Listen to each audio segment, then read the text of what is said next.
I know we have a situation in Kenya with our doctors and interns. I want to implore on them that it is important for us as a nation to agree that we must live within our means. We must live within our means, fellow countrymen and women. We cannot continue to spend the money we don't have.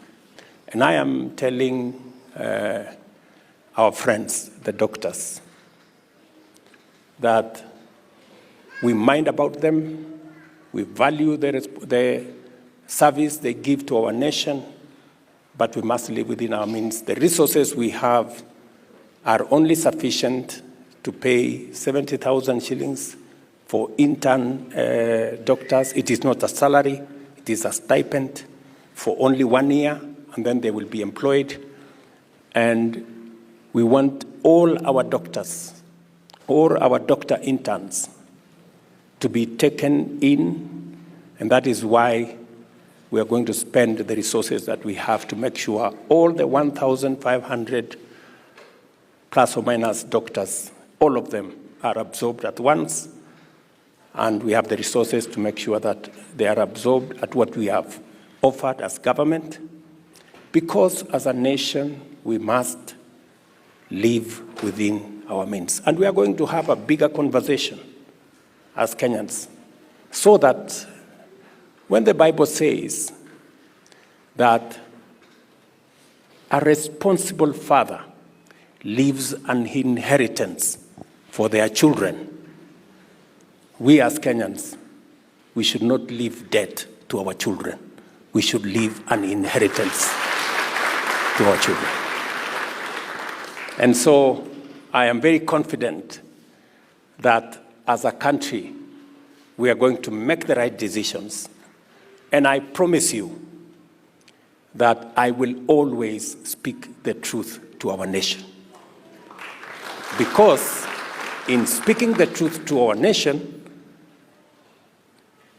we will be free as a nation from the yoke of debt and expenditure that we cannot afford. When I told the nation last year that we cannot sustain subsidies, many people thought I did not think correctly. But we got rid of subsidies. We instead funded our production. Today, we are seeing the fruits that we have food in our country. The prices of food items have come down. Our dollar situation has improved. Even fuel situation has improved because we have made the right decisions. I will continue the path of making the right decisions for our country, because you can never be wrong if you make the right decisions. They may not be popular, they may not be easy, but the right decisions will always prevail, and we will get our country where we want to go. Very important for us to produce enough food, to create jobs for our young people, to make sure that each one of us can go to hospital, get treated, and not sell their properties, and make sure that Kenya is a country that leaves nobody behind. So I am happy to be in this congregation this morning, and just to confirm to you that we are on course in making sure that Kenya becomes that great country that we all want it to be. We're going to reduce our budget from 4.2 trillion down to 3.7 trillion so that we can live within our means. You know what? The Bible says in John 8:32, you shall know the truth, and the truth will do what? Will set you free.